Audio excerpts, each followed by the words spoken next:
para recordarle a los jóvenes que en el 2000 engañaron de que iba a haber un cambio, que la alternancia iba a resolver los problemas de México. Y fue lo que se conoce como gatopardismo, eso que consiste en que las cosas en apariencia cambian para seguir igual. Les hacía falta a los oligarcas un recambio, una operación de simulación para mantener el mismo dominio económico en contra del pueblo de México y para terminar de robarse los bienes del pueblo y de la nación. Entonces nos engañaron a muchos de que todo iba a ser distinto. Usaron la palabra cambio hasta que quisieron, la desgastaron, una palabra tan importante, tan noble, así como acabaron con la palabra solidaridad, con el término solidaridad. Por eso nosotros teníamos que hablar después, ya no podíamos hablar de solidaridad, sino, a ver, le buscábamos fraternidad. Ya no era hablar de cambio, sino agregarle cambio verdadero o cambio real. Bueno, engañaron de que iba a haber un cambio y fue más de lo mismo, porque continuó la misma política económica, pero de manera descarada. Los que estaban en Hacienda con Salinas fueron los que se mantuvieron en Hacienda con Fox y luego con Calderón. Hablábamos entonces que la única diferencia que podía haber, bueno, no puedo hablar de eso,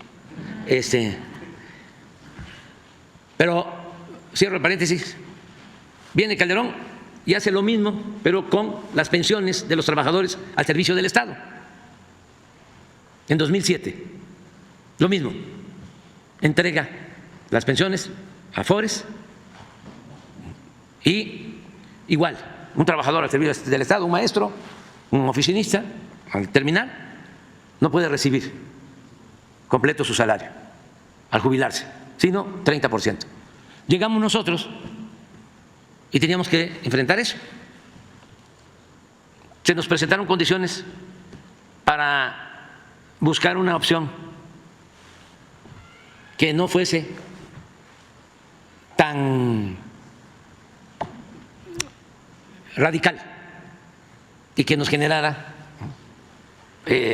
una oposición de la oligarquía o de la mafia del poder, que por sí estaban enojados, porque la política es tiempo, política es tiempo, manejo de tiempos, y hay que optar siempre entre inconvenientes y hay que priorizar, qué primero, qué segundo, no todo. Bueno, pues entonces decidimos, a ver, se habló con el sector empresarial para que aumentaran sus cuotas de pensiones para sus trabajadores. Y fue algo muy importante porque los empresarios aceptaron aumentar su participación. Es algo que hay que reconocerlo. Pero aún así, con ese aumento, el que se jubilara ya no iba a recibir el 30%, sino el 45%. De todas maneras. Entonces, ¿qué otra cosa hicimos? Se redujo el cobro por comisiones, se definió una fórmula y eso ayudó porque con esa reforma que se propuso en el 2020, a la fecha se han ahorrado 40,000 millones de pesos y calculamos que para el 2030 el ahorro, solo por bajar las comisiones, va a ser de 160,000 millones de pesos. Pero aún así, el que se jubila con la ley de Zedillo va a llegar al 50%. Entonces, ¿qué planteamos ahora, antes de irnos? Vamos a crear un fondo de pensiones para compensar al trabajador y que el trabajador se pueda retirar, sobre todo los de menos ingresos, con el 100% de su salario. Pero la pregunta era, bueno, ¿y cómo integramos ese fondo? ¿De dónde va a salir el dinero para compensar? a los trabajadores. Entonces dijimos, hay varias fuentes de financiamiento. Y una, que fue lo que no les gustó, era que los trabajadores que no reclamaban sus pensiones dejaban el dinero en las Afores. Y las Afores no informaban. Entonces, lo que dijimos, vamos a hacer dos cosas. Una, nunca se cancela el derecho a reclamar ese fondo. Y dos, si pasó el tiempo y ya no hubo reclamo, nadie reclamó, ya ese dinero va al fondo de pensiones para el bienestar, para reponer a los que se vayan jubilando y darles el 100%. ¿Qué sucede? Bueno, que tenían 40,000 millones de pesos las Afores y solo habían entregado, porque además por ley tenían que entregar ese dinero al Seguro Social y no lo estaban haciendo, y solo habían entregado 1,000 millones. Entonces, por eso hicieron un escándalo, porque imagínense todo ese dinero sudando en las arcas de los bancos.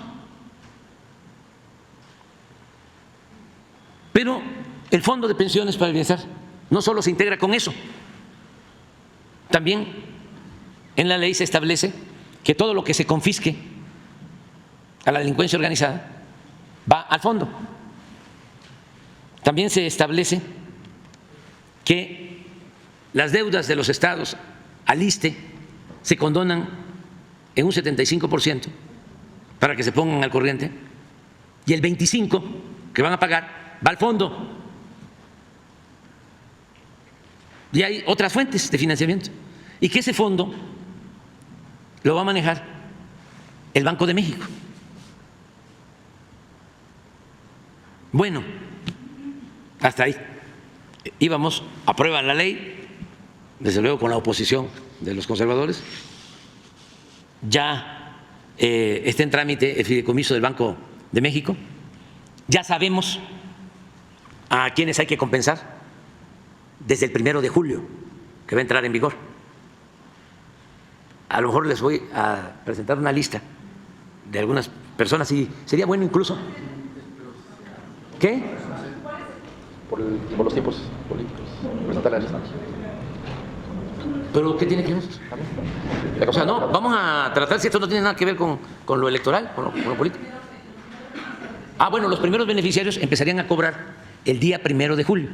Entonces, lo que quiero es ahora demostrarles, ¿sí? Pon la lista. Eso no tiene nada que ver con lo electoral. Es explicar algo que tiene que ver, pues, con más de 22 millones de trabajadores. No, porque 22 millones de trabajadores solo en lo que corresponde al seguro, más los trabajadores del ISSSTE. Estamos hablando de casi 28 millones de trabajadores. ¿Cuántos empezarían a beneficiar con esto? Empiezan muy pocos, porque ahora van a ver, ¿sí? Porque como la ley se aprueba con Zedillo, en el 97 empieza a correr. Entonces, el problema va a ser hacia adelante, ¿sí? Que se va a ir incrementando el número, ¿sí? Entonces, pero ya este es un mecanismo que queda establecido para compensar a los jubilados. Entonces, la sorpresa fue que ayer van a la Corte a pedir que se declare inconstitucional el fondo de pensiones. O sea, yo no sé, de veras, no los entiendo.